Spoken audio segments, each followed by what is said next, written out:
There's some edible fungi. There's a lot of them out there. These are the truffles. Lots of different mushrooms. There's one more group we need to mention. This is Chytridio macota.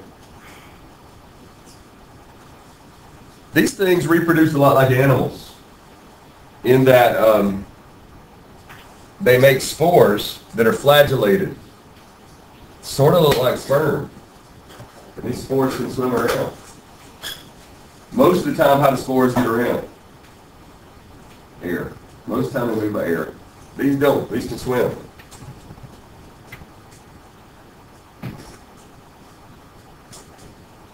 All right, the last thing we'll mention here, symbiosis. Actually, there's a couple more things we can mention.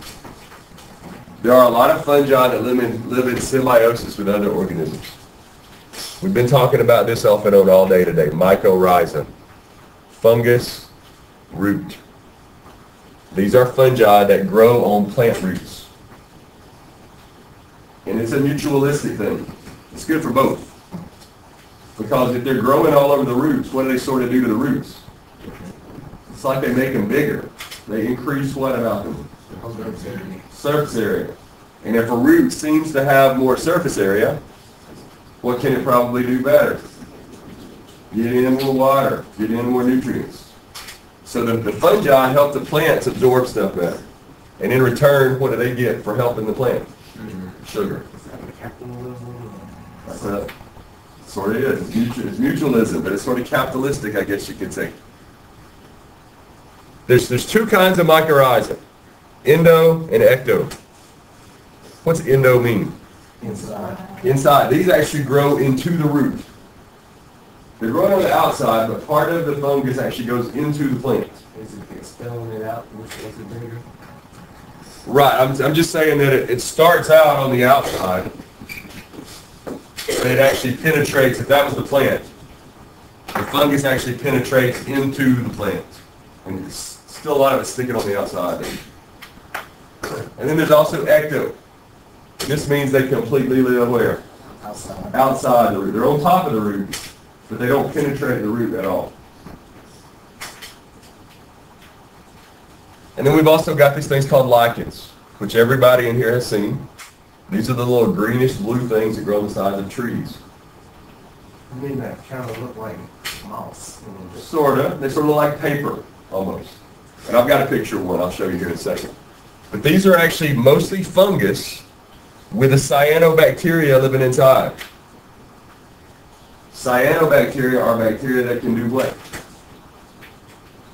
Photosynthesis. That's why they're sort of bluish-green, right? It used to be called blue-green algae. The cyanobacteria did.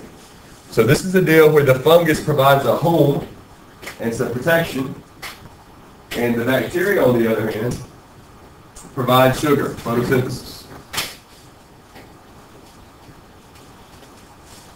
So let's look at a picture here. There's a lichen. Everybody in here I know has seen those.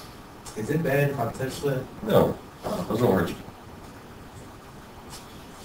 But remember, it's part fungus, part cyanobacteria. The greenish blue comes from the bacteria that are doing photosynthesis in there. There are some fungi that cause diseases. And we're not going to talk about these a lot, but just notice a couple. There's one called aspergillus. Causes a lot of allergies, sinus, ear, lung infections. Candida albicans, we mentioned that one a minute ago. That's the one that causes yeast infections. Can also cause something called thrush. And I've got a picture of this. It's thrush. It's sort of a yeast infection of the throat and the mouth. And it's not something you would want to have. This next one, Claviceps purpurea. These are fungus that grow on rye. What's rye? What is rye? It's a grain. They used to use it a lot to make bread. We still do sometimes. But this fungus makes something sort of like LSD. That drug? Yeah, that drug. And there's some evidence to show that during the Salem witch trials up in Massachusetts, they were eating rye bread.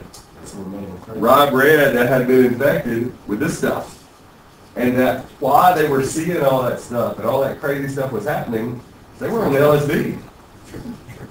Natural LSD from this fungus. There's a lot of proof to show that that might have been going on. Sometimes we call it ergo poisoning. So would shrooms be like the fungi? Yeah.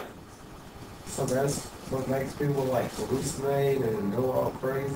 Make toxins. It's a little bit different kind of toxin, but yeah, same kind of stuff. There are a lot of fungi that infect plants and can kill plants. There's one that causes this thing called Dutch elm disease, which has wiped out most of the elm trees in the United States. It's killing them. It's clogging up their xylem and their phloem. There's one called the chestnut blight, which has killed most of the chestnut trees in this country. It's a fungus infection. Ringworm is not a worm infection. Ringworm is a fungus infection. Very easily transferred from one person to another. Athlete's foot. Jock itch. All those are fungal infections. You said jock. Jock In itch. your area. Really? In your private area. It's when a man itches in a private area, yes. So those called cracks. No, that's something completely different. No. Something completely different. There are also a lot of poisonous basidiomycetes. These are the mushrooms. You never want to go out and pick a mushroom and eat it, because there are lots and lots of mushrooms that are very poisonous. And they look very much like the ones that aren't poisonous. There are people every year who die of mushroom poisoning. Maybe one of the most poisonous ones is a mushroom called amanita. You don't want to eat that for sure. These two are plant pests. Corn smut, we saw a picture of a minute ago. Big bluish like tumors growing on the ear of corn. And then wheat rust grows on obviously wheat. So what about mushrooms that like grow in our yards and stuff? You don't want to eat those. I mean, some of them are probably safe. Some of them probably not. Don't eat them. Don't eat them. There's ringworm. It looks like it's raised. It looks like a worm underneath your skin. It has nothing to do with a worm. It's a fungus infection. Hard to get rid of too. That is thrush. Here's the person's tongue. This is his uvula, the little hangy down thing in the back of your throat. Okay, can we turn it? That's all yeast, all that yellow pussy-like stuff. That's thrush. Can you die? Parker back there actually had that when he was a baby. It's pretty common in babies. Because if you're drinking a lot of milk, the yeast like to feed on that milk in your mouth, and you get that. No. It makes your throat really sore, really raw. Hard to treat. All right, those are showing you, these are roots without mycorrhiza, and these are roots with them. So notice how much bigger the roots with the mycorrhiza look compared to the roots without. And we said that's important because it helps the plants to do what? To get more nutrients. Get more nutrients, absorb things better. All right, that we're going to skip for right now. All right, these are some ecological impacts of fungi. How are they important in ecology? How are they important to the environment?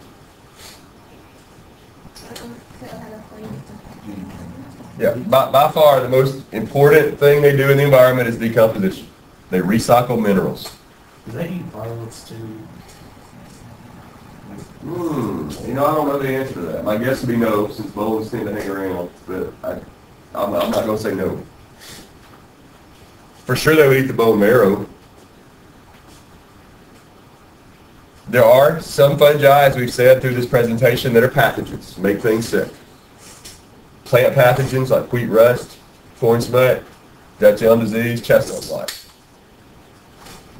There are also fungi that are human pathogens. The ones that cause ringworm, athlete's foot, jock itch, yeast infections. Even dandruff sometimes is caused by a fungal infection of your scalp. Well, if I like to shampoo every single day. You can still get it. That's why you have to, if you get dandruff, you have to use medicated shampoo like Head and Shoulders, right? If you've ever used Head and Shoulders, it sort of burns when you use it, right? Have you ever used shampoo that smells like That's some Okay. food smell, something nasty. It burns it. Never done that. She good, man. And then last thing, some obviously are used as medicines, like penicillium. That's where our first antibiotics came from. And a lot are used as food, like mushrooms and truffles and morels. So they're important. Their cells are a lot like your cells. Fungal cells are a lot like animal cells. So if you get a fungus infection, it's hard to get rid of. Anybody ever had athlete's foot? I've had it. It's nasty. Your feet get all red and it's like they start leaking. It's like water's coming out of them. It itches, it burns, and it takes sometimes weeks to get rid of. It's hard to get rid of. Do I know? They can. I mean, most of the time, where do you get it from?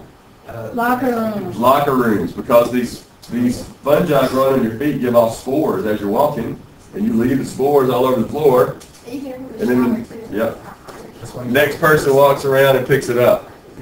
So it's not a pretty picture. All right, I've got to go put these guys on the bus. So while I'm doing that, got a little video clip we're going to watch.